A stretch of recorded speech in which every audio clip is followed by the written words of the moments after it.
Ia dikenal sebagai ibu yang menjadi harapan bagi para penderita gangguan jiwa di Bali. Inilah sosok Profesor Suryani, founder dari Suryani Institute for Mental Health.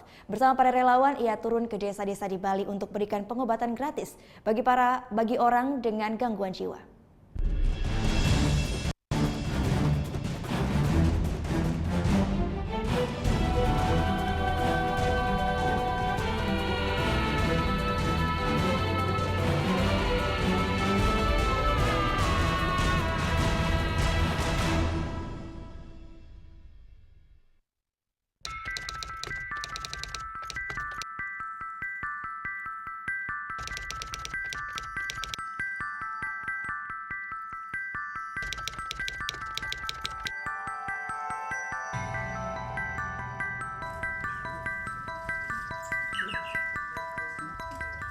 Tanpa rasa enggan ataupun takut, Luh Ketut Suryani, pendiri Suryani Institute for Mental Health, mendekati Wayan Sujana, pasien pertamanya untuk hari ini.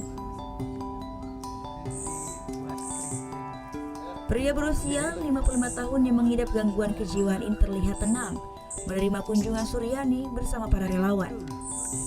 Tak hanya berikan pengobatan gratis kepada pasien, Suryani juga giat mengedukasi keluarga pasien tentang pentingnya kebersihan bagi pengobatan anggota keluarga mereka. Tak jarang, ia memanggil sendiri tukang cukur rambut, menyuruh keluarga untuk memandikan pasien hingga berikan pakaian bersih. Ya, dengan dia mandi merasa lebih segar. Kemudian yang kedua, dengan mandi dia merasa bersih, bisa tidur nyenyak, dan kemanapun dia pergi kan tidak akan membuat orang lain lari karena baunya. Dan kemudian kamar tidur kalau sudah bersih, tidurnya nyenyak, udaranya segar, itu pun juga membantu penyembuhan. Jadi tidak hanya obat saja.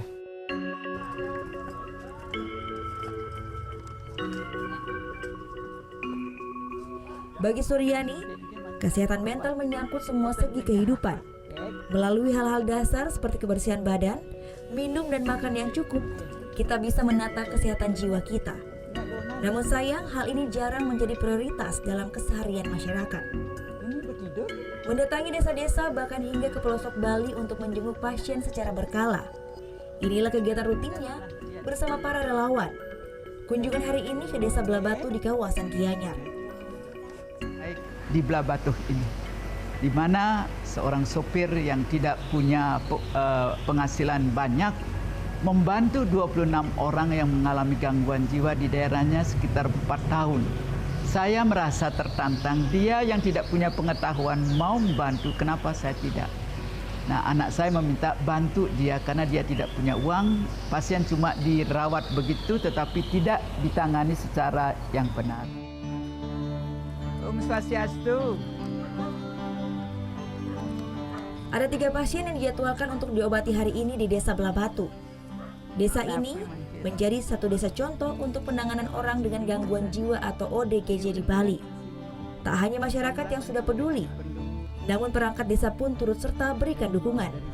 Nah, kita yang selaku masyarakat dan masyarakat mengucapkan banyak-banyak terima kasih kepada Ibu Profesor karena masyarakat kami yang tidak bisa berobat dan tidak bisa sembuh, dan semenjak Bu Profesor turun ke lapangan di masyarakat Desa Pekraman Batu, jadi perubahannya sudah betul-betul 99% sudah ada perubahan. Perhatian Suryani kepada penderita gangguan jiwa di Bali berawal dari penelitiannya tentang banyaknya percobaan bunuh diri. Setiap tahunnya angka ini terus bertambah. Bahkan di tahun 2004 mencapai 180 orang. Sempat mendirikan sebuah layanan konsultasi selama setahun, namun hal ini tak juga membuat angka bunuh diri di Bali surut. Bersama para relawan, Suryani pun turun ke lapangan, mensurvei dari rumah ke rumah selama 10 bulan. Fakta yang ia temukan, gangguan jiwa dan depresi menjadi penyebab paling besar orang melakukan bunuh diri. Berdasarkan keterangan dari mereka yang gagal untuk meninggal, kami berpikir mereka sebenarnya perlu bantuan. Mereka harus tahu penyebabnya dan keluarga pun harus tahu. Ini yang membuat kami harus mendatangi mereka, terutama karena penyebabnya gangguan jiwa. Tentu suara-suara itu yang mendorong mereka untuk bunuh diri. Karena kami alangkah Berbekal latar belakang sebagai profesor di bidang psikiatri, tahun 2007 Suryani mendirikan Suryani Institute for Mental Health. Ia sadar bahwa gangguan jiwa masih menjadi momok dalam masyarakat di Bali.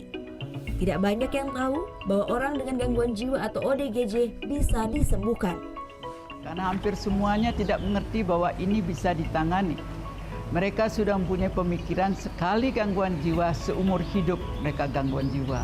Malahan ada yang mengatakan ini kutukan Tuhan, tidak mungkin bisa diperbaiki. Jadi budaya. Namun niat baiknya tak selamanya berjalan mulus. Dalam beberapa tahun, yayasan non-profit yang ia dirikan mulai kekurangan relawan.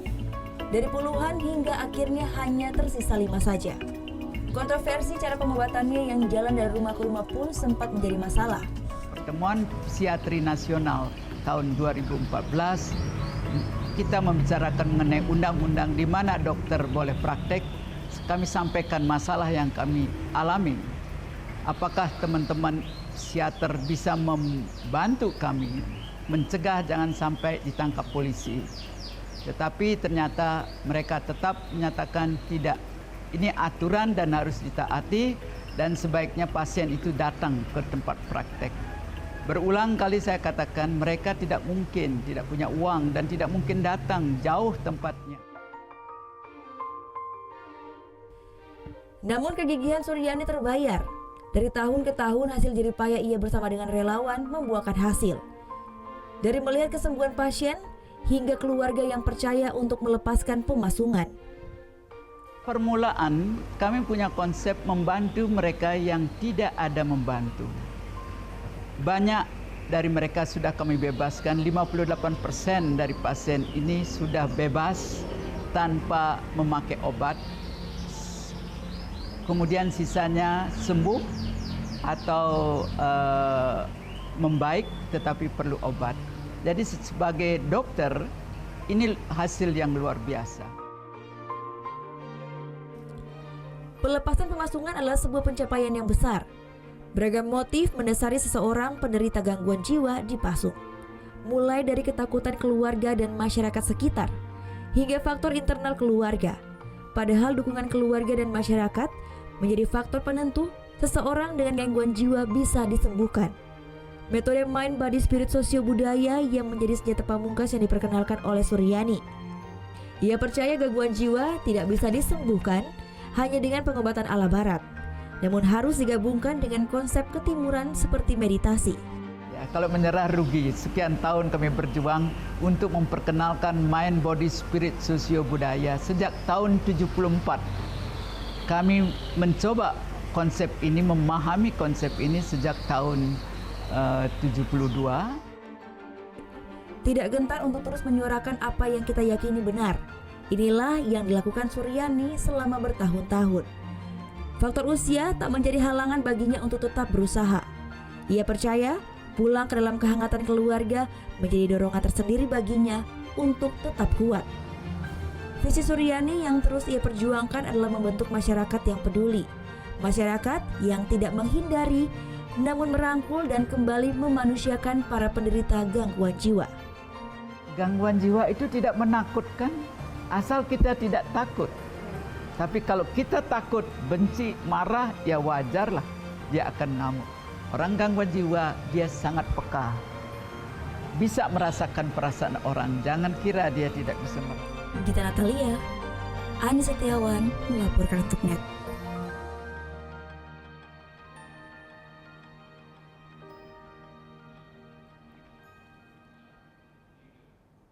Oh yang beneran? Iya, oke. Tapi gue pernah. Nah, udah kan nonton beritanya? Jangan lupa di subscribe, di like dan juga di komen ya akun YouTube dari Net Bali. Terima kasih udah subscribe. Yang belum, jangan sampai lupa di sebelah sini nih. Notif subscribe.